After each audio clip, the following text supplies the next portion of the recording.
In our main recipe today, we're making orzo with Kabab Halla and bechamel sauce. What a casserole, my dear. Where should we start? I have a redbird's tongue and I reddened it to save time in the episode. I have 2 pans. In one, I'll cook the onions and our meat to make the Kabab Halla, and in the other, we'll prepare the bechamel. I'll start with the meat today. Our ingredients are on the screen. What do our ingredients say, Ragud?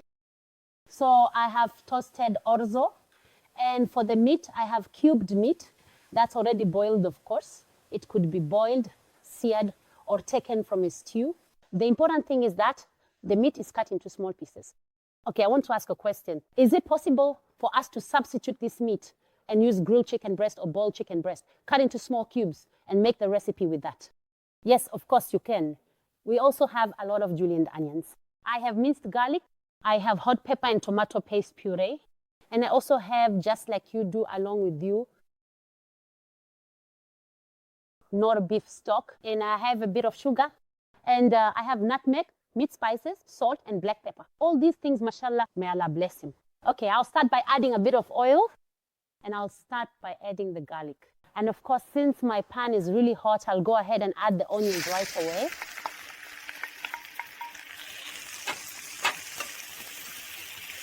Just like that, so they soften faster. I'll add a bit of salt and a bit of black pepper. This step, you could actually skip if you want. Look here. I added salt and black pepper to the onions and garlic, so they soften. And of course, I already have the meat cooked and boiled, and it's perfect just like it should be. There's absolutely no problem with it. I don't want to spend too much time on it. And I want it to caramelize quickly. So before I added the oil that I just put in, I would have added 2 tablespoons of sugar to caramelize with it. Then I'd add the onions on top. And then I'd start adding the rest of the ingredients. All right, so what should we do now? Let's get started while the onions are caramelizing. I have the blender here, and I'm going to make the easiest bechamel sauce. And today, I'll also be using Knorr beef stock cubes in it. All right, what do I have? I have milk, in the name of God.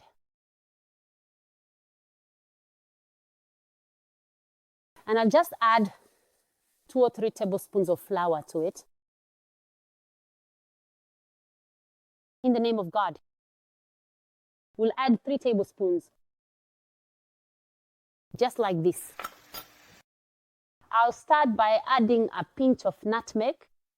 I'll start adding the Knorr stock cubes. I'll add 2. Just like this. Here's the first cube. Just like that. We put it in the blender. And here's the second cube as well. A very light sprinkle of black pepper. Because Knorr stock cube is #1 in Egypt, what does that mean? Everything we need. So I'll just add a small pinch of black pepper. And I can't forget our hero. I'm not going to add anything to it at all right now. Not until it gets sauteed, starts to wilt, and wakes up. Now, over here, I'll start blending all of this together. But I need a bit more bechamel than this. So what will I do? Broth or water. I might not use broth because I'm not using any Knorr stock cubes. So I could just use hot water instead, but only after I blend this together. Bismillah.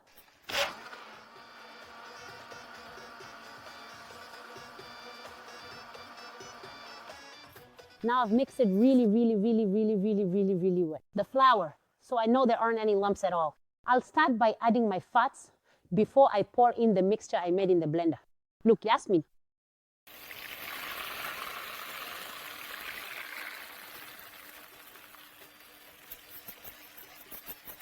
Look at this moment with me, Yasmin. We browned the flour, didn't we? We blended everything in the blender, no lumps or anything. See how creamy it is. Look at how it looks.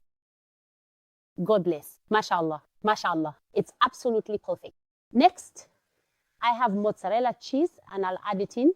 I don't have mozzarella cheese. It won't be a problem for us. I don't have mozzarella cheese and I have triangle cheese instead. It won't say no either. If I have leftover cheese from the fridge or freezer, it won't say no, either use whatever you want. But as soon as I add the cheese like this, I'll take it off the heat. I'll take it off the heat completely, like this. And now, let's go back to our meat that I cut into small pieces like Orzo. Look at how the sweet potatoes look. Do you see how it looks and everything on top of it? Garlic and a pinch of salt, black pepper where it shows. And a little bit of oil. That's all I want, nothing more. So what will I do next? I'm making tomato sauce. A pinch of nutmeg, a bit of harissa, and if you don't like it, don't add it. What did I do here? I added 2 cubes of beef stock. Oh wow, the smell is amazing. Oh wow, how beautiful this is. So what should I do now? I'll take the leftover pieces of meat. The meat that was left over, we cut it into cubes. And come take a look, Yasmin, at how beautiful this is. Oh my God. What is this? What is this? What is this? What is this? Do you see how it looks? Now the stock cubes will start to dissolve. Comment on the meat test we are making. And just like that, mashallah, may God bless it. Use the oval-shaped one, the oval one, so it has enough space in the dish. We do it like this. Then I bring our bechamel, where I let the cheese melt in it nicely, just like that. Now, why did I take it off the heat? I took it off the heat so it wouldn't get too thick.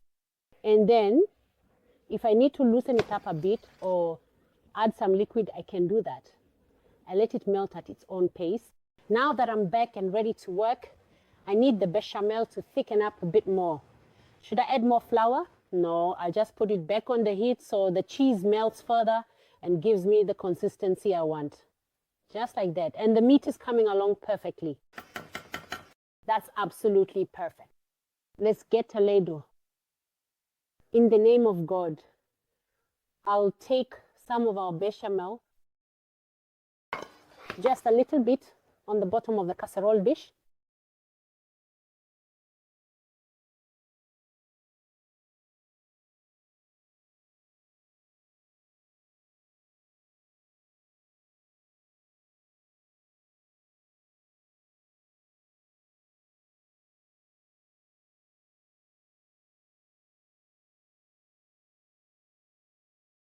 Look what we did. We put the toasted orzo on top of the bechamel layer. And now let's go back. Yasmin, do you see how the meat looks? I mean, even without putting it on the orzo, what does it need? It just needs a piece of bread. She doesn't need anything more than that. Let's take all this beauty and put it on the tongue. Bud.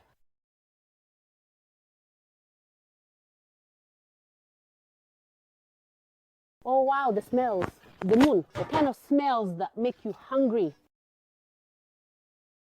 Someone might ask me now, will the orzo cook underneath the meat and everything we've added? Yes, of course. Yes, of course. And if you want to do this without adding the bechamel, it will still turn out great. There's just one small thing missing here. And what's that? The orzo. How will the orzo cook? The broth that came out of the meat is just right for the dish. But I want it to turn out fluffy and separated.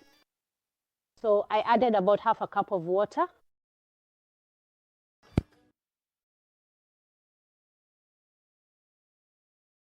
Now, let's carefully take our delicious and wonderfully creamy cheese bechamel here.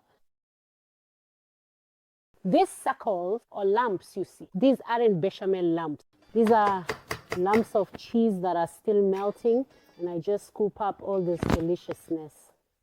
And there you go. Let's kumai. How beautiful this is. What is this? What is this? What is this? What is this? What is this? Let's go. Just like that. So, We've made an orzo casserole with stew meat, and our bechamel is baking at 200 degrees for the first 10 minutes. And then what do we do next? We lower the heat to just right. We baked it for the first 15 minutes at 200 degrees. After that, I reduce the temperature like this, and I'll bake it with heat from below, only not from above. And below, so the bechamel on top doesn't brown too quickly while the orzo underneath is still not cooked. Look at how it looks now.